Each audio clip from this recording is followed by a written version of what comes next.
Hello everybody, and thank you for coming back to yet another episode of The Gloving Paradigm. I am your host, Peter, aka LPD8 Dubuque, and this week it's going to be starting off another series. I know you're probably going, how many series can you start within your own podcasts? And I'm not entirely sure how to answer that, but I guess you can start as many as you want and just kind of keep going from there. Yes, but I just want to let you guys know that this week's going to be a very interesting week. I hope your guys' week has been very interesting as well, and things have been going in a positive direction for you. I know I've been seeing positive trends going on around my area, so I hope that's happening everywhere else. You know, we kind of want to get to a point where we can be back to where things kind of were, you know. But, you know, let's just get straight into it. What is it about this week's episode? And this week I'm starting off another little mini series. I know I probably have like 30 different ones going on right now that you guys are probably wondering, why do I start so many and never really complete them? Well, unfortunately, as the thing you need to understand when it comes to gloving as a whole is that sometimes it's an ever-evolving thing. It is an entity that changes and evolves over time. Therefore, it is hard for me to sit here and just have one particular set of series that I have to start and finish all at once, when it's going to change, it's going to evolve, and things are going to just be different in time.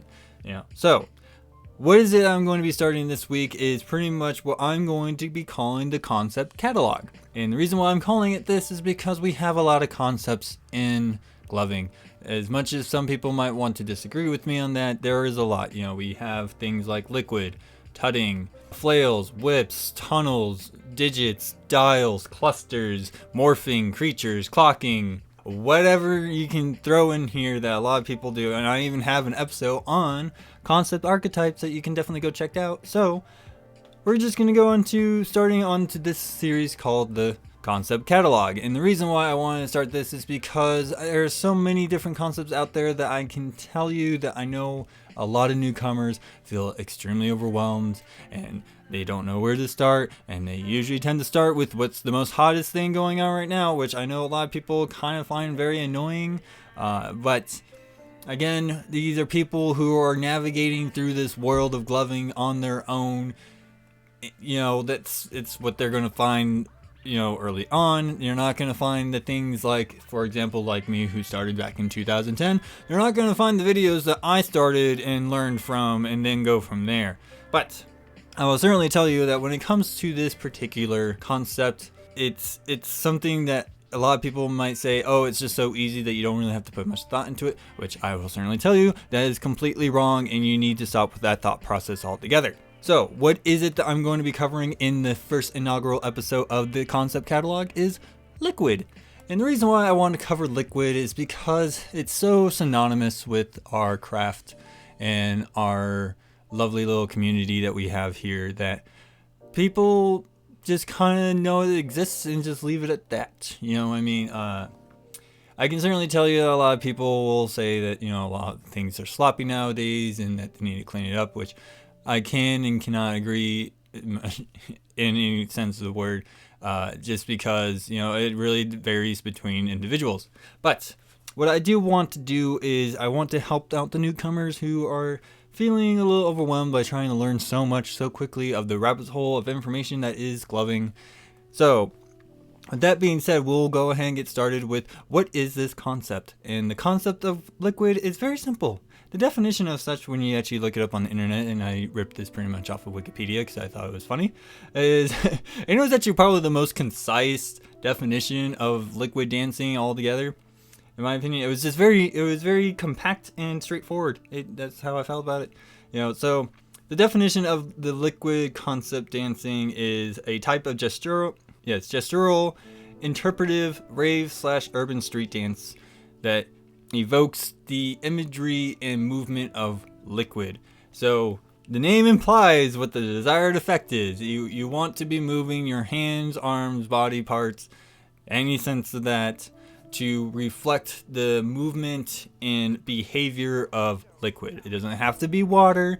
It could be something a little bit more viscous. You know, you can technically say something like syrup if you want to go that. I'm not saying that you have to, but I'm just saying things that are not literally solid or gas, that are a liquid substance that you can, you know, emulate, replicate, imitate whatever word you want to put in here, conjugate, I don't know, whatever. The desired effect is that you're creating the illusion of things appearing to be very liquidy. Now, when it comes to gloving in particular, which I know some people might say that I'm putting too much stock into this, or some people might say that I'm just pulling things out of my butt, which you can be the decider of that. I don't really care. But I will certainly tell you that when it comes to gloving in liquid in gloving, is that it takes on just a slightly different aspect due to the fact that we have the props of our lights to help actually create this sense of behavior within the concept itself. So if you sit here and think about it, for example, like just finger rolls and just regular finger waves and things like that, where you really making it, the trails that the lights will provide also create a foundation where the viewer can really understand what the concept that you're trying to do. And I find liquid to be one of those very, very simple concepts that are so easy to understand, and it really sets up a lot of the other concepts for you once you have it mastered. One thing I'll definitely tell you right now when it comes to liquid and gloving altogether, it is, in my opinion, and I know that some people will disagree with me, but in my opinion, liquid is the easiest one to follow with the eye, okay? It doesn't get super complicated. It doesn't get super it does get robust in terms of the concept itself, but when it comes to the eye having to follow it and understand what is going on, to me, liquid's the very simplest one, because it's just your eyes going to be attracted to the movement, and the movement is to replicate liquid. So how the eye can get confused by that is going to be beyond me. I have always found that liquid was just the easiest one for the eye to follow over my time doing this. So if you think that there's one that is way better at following with the eyes than liquid, please let me know. I would love to hear your guys' thoughts on that one, because I don't see how tutting can be super easy to follow a lot of the times when there's so many moving parts going on with it, as opposed to liquid being just more of a generalized movement through space. And that's what really makes it easy to follow, okay? Of course, there are many different dance styles that this comes from. You got from popping / waving, you got from, a lot of the street dances and street performance arts and things of that nature. The one thing I will definitely tell you, and I'm not going to sit here and try to explain to you the history of liquid dancing and trying to find the origins of when it comes, because like most things, especially when it comes to a lot more of the modern dance stuff that are very popular now, including things like gloving and hip hop and stuff like that. Yes, we can put a generalized area and time wherein it started, but to me, to sit here and try to be like it's codified in this sense, there's just a lot of history behind it that I don't really think is necessary for me to sit here and try to explain you the history.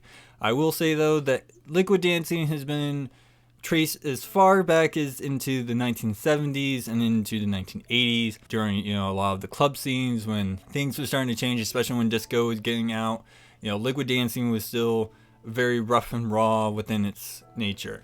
Okay, so if I had to sit here and tell you like the origins of liquid dancing, it started in the club scene as much as a lot of other places will say rave scene or street scene. I will say it started within the urban street dance / club scene during the 1970s into the 1980s, and then progressively got even more, bigger boons within its art during the 1990s when the rave scene really took off. So with that being said, what does this concept provide? What this concept provides is a very wide palette of movements that not only are easy to accomplish, but are easy to entertain your viewers with. It's literally just taking the behavior and nature of, let's just say water, for example, any liquid substance, but the typical one being water. It provides a wide palette, and understanding how water works in its nature is also going to help you understand how you're going to replicate or emulate or imitate the nature of that. Okay, it's not just necessarily just keeping your fingers together and then trying to keep it in motion. There's a level of technique you do need to understand when it comes to liquid. Okay, one of the major things I definitely always recommend people when they are trying to learn liquid is, yes, There are thousands of tutorials out there that help you learn it, but the one thing you definitely need to understand is when you are watching yourself practice on these moves is it pulling off the look that you're looking at, you're looking for. And this is why a lot of us will sit here and tell you that practicing in front of a mirror is probably one of the most important things you can do, because it is the different points of perspective that you need to understand. From a POV perspective, it might look good to you, but when you're seeing it from the perspective of your viewer, it might not look as good. So you definitely need to keep that in mind when you go to work on this concept, okay?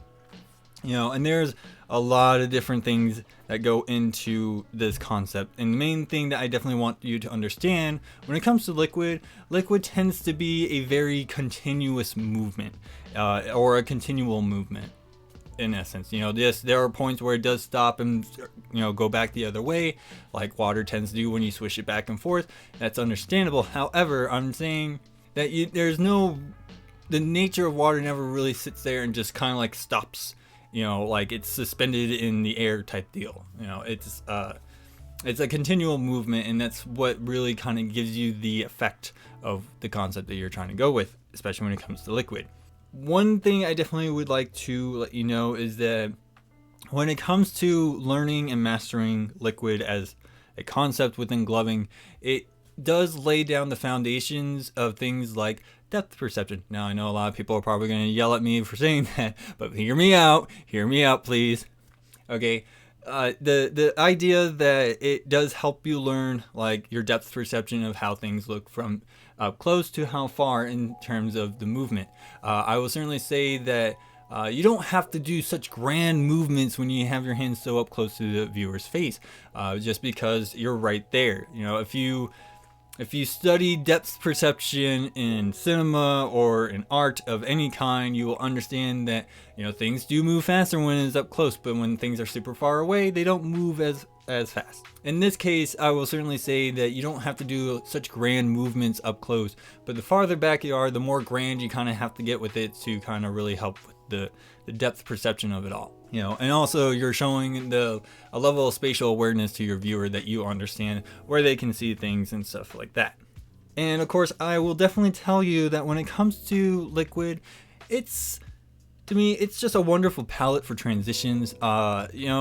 It's again, it's so simple and synonymous within its behavior and its nature of the concept that it could just be used so well to transition from concept to concept. And I'm not saying that liquid is a transitional concept and only a transitional concept. No, that is completely wrong. Do not sit there and think that I'm telling you that. What I am telling you though is that what is very important is that it can be used for transitions so well, and it also kind of allows the viewer to kind of see where you can move from one point to another. In a way, it's like the best way I'm going to put it to you, bear with me on this. It's like in storytelling where you have story beats. The beats of your story, say, are just your very advanced concepts, within the tech world and stuff like that. You can have these super complicated things and then use liquid to transition into another set of complicated, complex transitions. It shows you, the transition from one story beat to another, and having that seamless transition, which liquid is easily able to provide, in my opinion, does work. And it's crazy how when it comes to liquid, in my opinion, and using it in transitions, is that it's so versatile in terms of how much you have to use to get into your transitions from one concept to another. Some concepts, they kind of need a little bit more of a setup, so liquid can provide a much longer continual movement to set up those concepts and get those ready to be executed. Or you can have concepts that build off of another concept that you just need to do a couple of liquidy moves to set things up very quickly.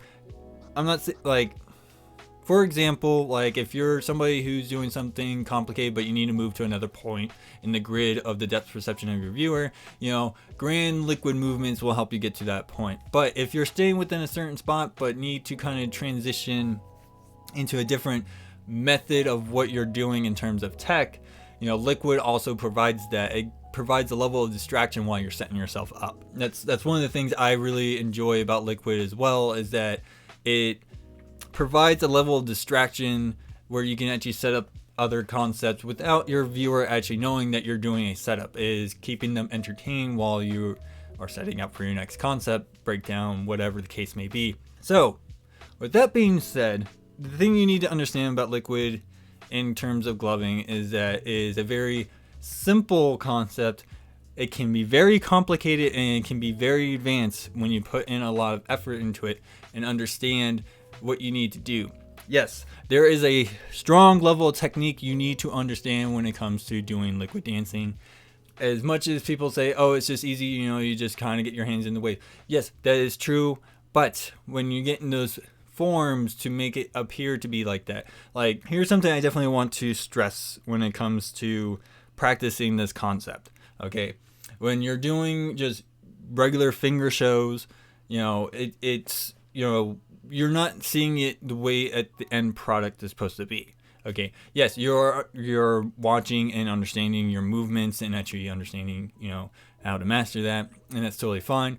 But when you go to transition from a finger show into a regular light show, things can change very drastically. It's something I have learned over the 10 years of doing this myself, is that finger shows and light shows are going to be two completely end products in itself. As much as some people might say that I'm wrong on that, there is a point that you will see, like, there is a noticeable change that go from a finger show to a full-on light show. Now, yes, we do have what I like to call glove shows, where you just have the gloves on. What I like to do is use blackout gloves, so the white tips on the blackout gloves emulate the lights, so I can understand the behavior of what my fingers look like with lights on, but not actually wasting all my batteries. That's kind of the idea that I go behind it. But other than that, it's something you do need to understand, that it's not going to translate completely how you're seeing it when you're doing a finger show to a light show. So my recommendation to a lot of the people who want to work on this concept, whether it be within the finger rolls that is part of liquid, within the types of whips you need to do when it comes to liquid, I don't necessarily count flails in the liquid archetype due to the fact that it's a dynamic style of a concept. Whips, yes, is to me the bridge between flails and liquid, because whips can pull a very liquidy type behavior. If you think any aquatic animal that lives in water, say like a jellyfish or an octopus, any cephalopod really is kind of the idea I'm going with. But not only that, but like just understanding how dolphins and sharks swim through the water, how fish swim through the water. There's very different ways of how they actually traverse through the water. Replicating and emulating those types of movements from aquatic animals is also, in my opinion, another form of liquid that you can also put in, because you can't sit here and tell me that with the dolphin moving the way it does in water, it moves the same way that it would be like if it flew or if it walked on land. That's the craziest thing that people sit here and try to tell me. Is like, oh, you can't say that replicating animal movements who live in water is liquid because they're not liquid. No, it's liquid. Okay, it moves like liquid. It shows how something moves within a body of liquid, and it still replicates that rhythmic movement of liquid. Okay, like that's the idea you need to understand, especially if you're doing just like the jellyfish thing. You gotta replicate that there is a body of water or a body of liquid there that is moving through. So it's not always just your movements, is what your hands are doing to replicate it either is water or is something within water. Those are the ideas that you need to understand when it comes to liquid as a whole. Okay, so what are the best ways for someone to learn liquid? I actually have you covered on that, because once again, thank you to the Discord chat of Worldwide Gloving Group. You guys are absolutely amazing and have such a one-stop spot to find so many tutorials on specific concepts. You can find some on liquid, you can find some on tutting, creatures, dials, threading, all that stuff, all that jazz. You're gonna find it there, and it's fantastic.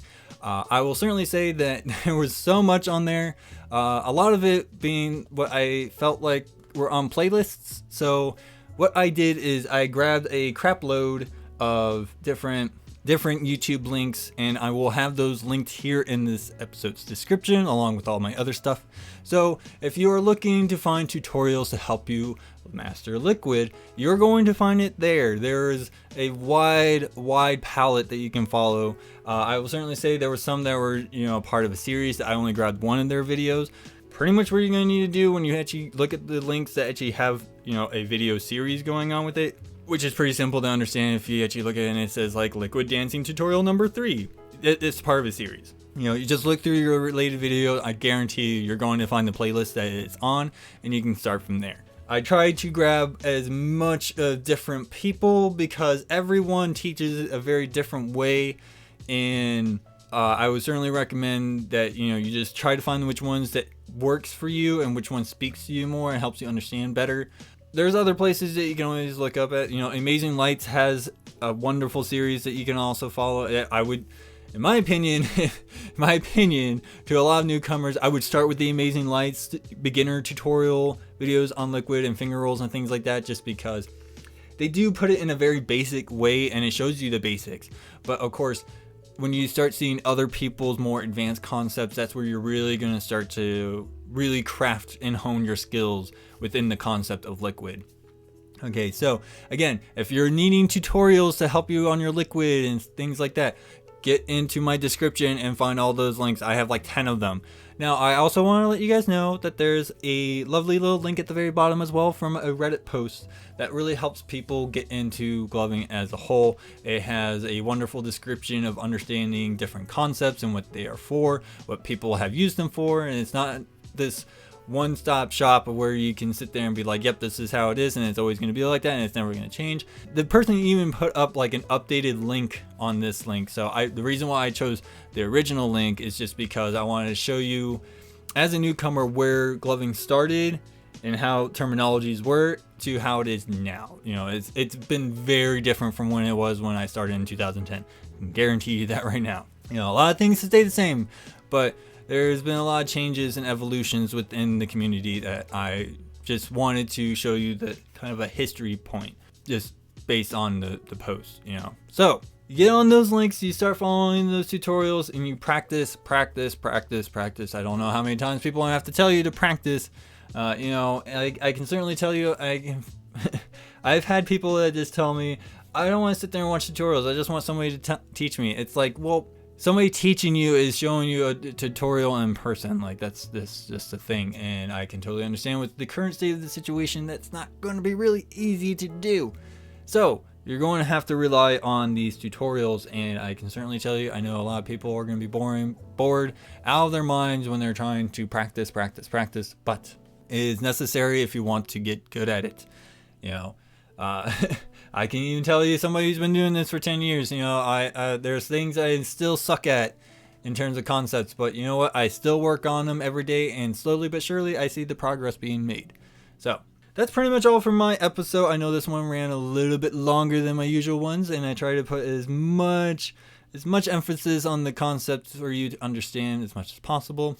But there are things I always miss, and I always want to know the things that I miss. So, if you have any questions that were not covered in this episode, you do have the various outlets you can hit me up at. I do have the Facebook page, which is aptly named The Gloving Paradigm. You can always hit me up there, and I'm always willing to chat. I always like having a fun chat with everybody, so please do not hesitate to get on there if you are not like the page already. Of course, I do sit on Reddit a lot of the times as well, so if you want to try to have a chat with me on Reddit, I'm under the username MuttonShopGuy, and of course I do have an email, which is muttonshopguy@gmail.com. Those are the other two places you can get me at. And of course I do have a Discord server, which is linked in this episode's description down below. Please do not hesitate to click on that. It's absolutely for free. If you do not have a Discord account, please make one so you can get on there. It's actually really fun time. I actually enjoy myself, especially on like the World's Wide Gloving Group Discord chat, where I just hang out and talk to a lot of people. And that's pretty much all for my episode. So once again, I do want to thank everybody who has liked the page so far. You guys do show me a good amount of support, and I do see a little bit more talk about my podcast and conversations online. That is actually really nice to see. So again, thank you to everybody who recommends my podcast to people who are looking for stuff like this. I try to put myself out as much as possible. I know I might not be doing the greatest at it, but I am trying my hardest to do so. So once again, thank you everybody who has liked the page. You guys are absolutely amazing. This show would not be possible without you, so I love you guys. But I am your host, Peter, aka LPD Dubuque, and I'll see you guys all next week.